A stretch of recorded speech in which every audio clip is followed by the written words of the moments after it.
अमल की एकादशी व्रत कथा।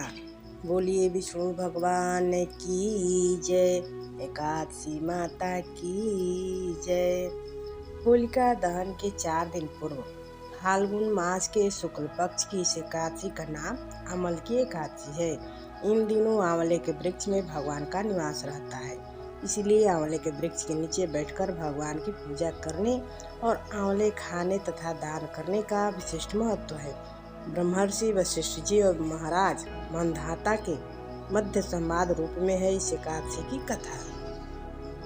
त्रेता युग में एक दिन महाराज मांधाता ने ब्रह्मर्षि वशिष्ठ जी से अनुरोध किया कि हे मुनिवर, यदि आप मुझसे प्रसन्न हैं तो कृपा करके मुझे कोई ऐसा व्रत बतलाएं जिसको करने से मेरा सब प्रकार से कल्याण हो। महर्षि वशिष्ठ जी ने उत्तर दिया, हे राजन, वो तो सभी व्रत उत्तम हैं, परंतु इनमें सर्वोत्तम है आमल की एकादशी।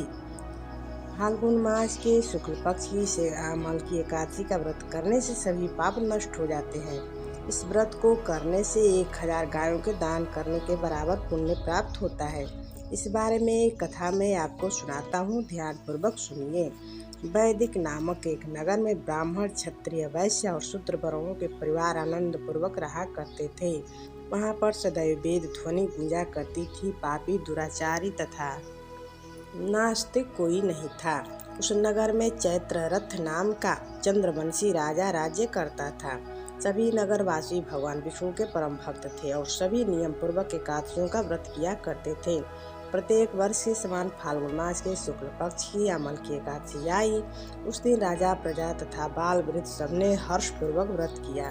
राजा अपनी प्रजा के साथ मंदिर में जाकर कुंभ स्थापित करके धूप, दीप, नैवेद्य, पंचरत्न आदि से धात्री एवं आंवले का पूजन करके इस प्रकार स्तुति करने लगा, हे धात्री, आप ब्रह्मा जी द्वारा उत्पन्न हुए हो और समस्त पापों का नाश करने वाले हो, अतः आपको नमस्कार है।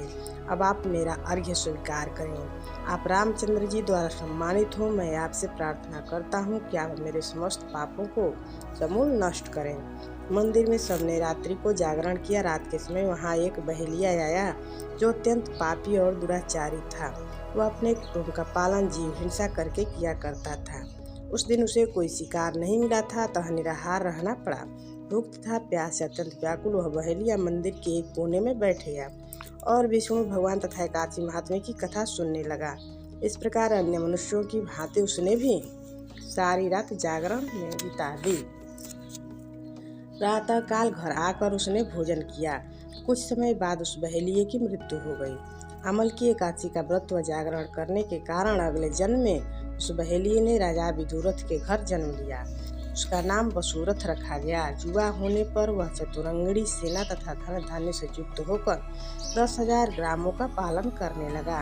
वह तेज में सूर्य के समान, कांति में चंद्रमा के समान, वीरता में भगवान विष्णु के समान और क्षमा में पृथ्वी के समान था।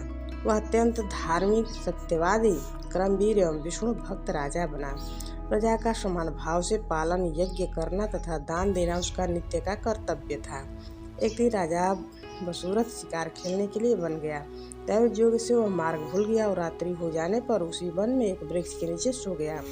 थोड़ी देर बाद पहाड़ी मलेच्छ वहां आए और राजा को अकेला देखकर मारो मारो की आवाजें लगाते हुए वसुरथ की ओर दौड़े। वे मलेच्छ कहने लगे कि इस दुष्ट राजा ने हमारे माता, पिता, पुत्र, पौत्र आदि अनेक संबंधियों को मारा है तथा देश से निकाल दिया है, अतः इसको अवश्य मारना चाहिए। ऐसा कहकर वे मलेच्छ अस्त्रों का प्रहार करने लगे। अनेक अस्त्र शस्त्र राजा के शरीर पर गिरते ही नष्ट हो जाते। उनका वार फूलों के समान प्रतीत होता। अब उन मलेच्छों के अस्त्र शस्त्र उल्टा उन्हीं पर प्रहार करने लगे, जिससे वे घायल होने लगे। इसी समय राजा को भी मूर्छा आ गई। उस समय राजा के शरीर से एक दिव्य स्त्री उत्पन्न हुई। वह स्त्री अत्यंत सुंदर वस्त्रों तथा आभूषणों से अलंकृत थी, मगर उसकी भ्रुकुटी टेढ़ी थी और आंखों से लाल लाल अग्नि निकल रही थी। वह स्त्री मलेच्छों को मारने दौड़ी और थोड़ी ही देर में उसने सब मलेच्छों को काल के गाल में पहुंचा दिया। जब राजा सोकर उठा तो उन मलेच्छों को मरा हुआ देखकर सोचने लगा कि इन शत्रुओं को किसने मारा है। वह ऐसा विचार कर ही रहा था कि तभी आकाशवाणी हुई कि हे राजा, इस संसार में विष्णु भगवान के अतिरिक्त कौन तेरी सहायता कर सकता है। इस आकाशवाणी को सुनकर राजा अपने नगर को चला गया और सुखपूर्वक राज्य करने लगा। महर्षि वशिष्ठ जी आगे बोले, हे राजन, यह आमल की एकादशी के व्रत का प्रभाव था। जो मनुष्य इस आमल की एकादशी का व्रत करते हैं वे सभी कार्यों में सफल होकर अंत में विष्णु लोक को प्राप्त होते हैं। बोलिए विष्णु भगवान की जय। इति श्री आमल की एकादशी व्रत कथा समाप्त। एकादशी माता की जय। आमल की एकादशी के दिन संतान प्राप्ति हेतु करें चमत्कारी उपाय। संतान यदि हो, दीर्घायु हो उसके लिए, या संतान की पढ़ाई में मन न लगता हो, या संतान भटक गया हो सही मार्ग से, या संतान ही नहीं हो रहा हो, ऐसी स्थिति में इस उपाय को जरूर अपनाएं। तो अमाल की एकादशी के दिन 11 छोटे बच्चों को आंवले की कैंडी या आंवले का मुरब्बा खाने के लिए उन्हें दान में देना चाहिए। साथ ही आंवला कैंडी या मुरब्बे का एक पैकेट किसी भी मंदिर में भी दान करना चाहिए। दूसरा उपाय, अगर जिंदगी में नए आयाम स्थापित करना चाहते हैं, यानी धन ऐश्वर्य की इच्छा हो, तो आमल की एकादशी के दिन 21 ताज़ा पीले फूल लेकर उनकी माला बनाएं और श्री हरि को अर्पित करें। साथ ही भगवान को खोए की मिठाई का भी भोग लगाएं। इससे भगवान शीघ्र प्रसन्न होंगे और मनोकामना पूर्ति होगी। यदि मनचाहा वर या वधू ना मिल रहे हों तो आमल की एकादशी के दिन इस उपाय को जरूर अपनाएं। पहले तो पूरा विधि विधान से भगवान विष्णु की पूजा करें और उन्हें आंवले का ही फल को अर्पित करना चाहिए। हो सके तो शुद्ध आंवले का मुरब्बा हो या आंवले कैंडी हो, कुछ भी हो, इन्हीं का भोग लगाएं। मात्र भोग लगाने से ही भगवान विष्णु जी प्रसन्न होंगे और मन इच्छा के अनुसार यानी वर या वधू की प्राप्ति हो जाएगी। अगर ऑफिस में कोई विपरीत स्थिति बन गई हो तो अमल की एकादशी के दिन आंवले के पेड़ में जल जरूर चढ़ाएं और आंवले की जड़ की थोड़ी सी मिट्टी लेकर अपने माथे पर तिलक लगाएं। स्थिति अनुकूल जरूर होगी। अगर अपने पारिवारिक रिश्तों को लेकर चिंतित हैं, उन्हें बेहतर बनाना चाहते हैं, तो अमल की एकादशी के दिन भगवान विष्णु की पूजा करें और पूजन के बाद उनके 108 मंत्र का जप करना चाहिए। मंत्र है ओम नमो नारायणाय नमः। इस प्रकार मंत्र के जपने मात्र से भगवान प्रसन्न होंगे और उनसे प्रार्थना करें कि हमारे रिश्ते मधुर हों।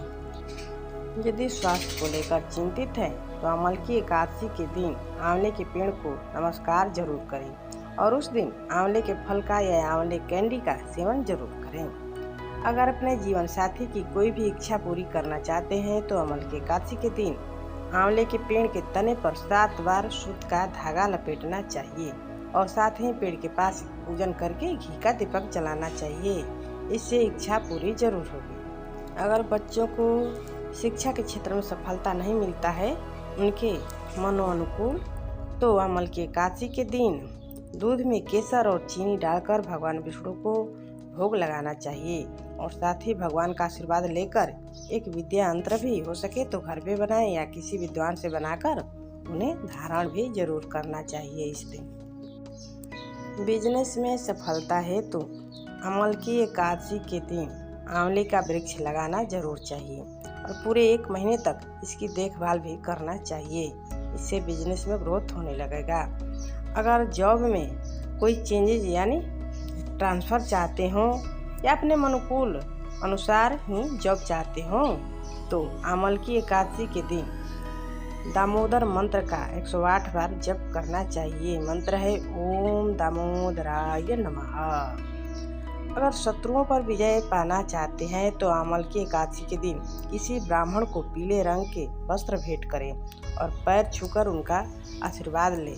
इससे शत्रु शांत हो जाएंगे और मित्रवत व्यवहार करने लगेंगे। तो अमल की एकादशी के दिन इन चमत्कारी एवं रामबाण उपाय को जरूर अपनाएं। आज के लिए बस इतना ही। अगले वीडियो में फिर कोई नई जानकारी के साथ उपस्थित होंगे। तब तक के लिए जय श्री राम।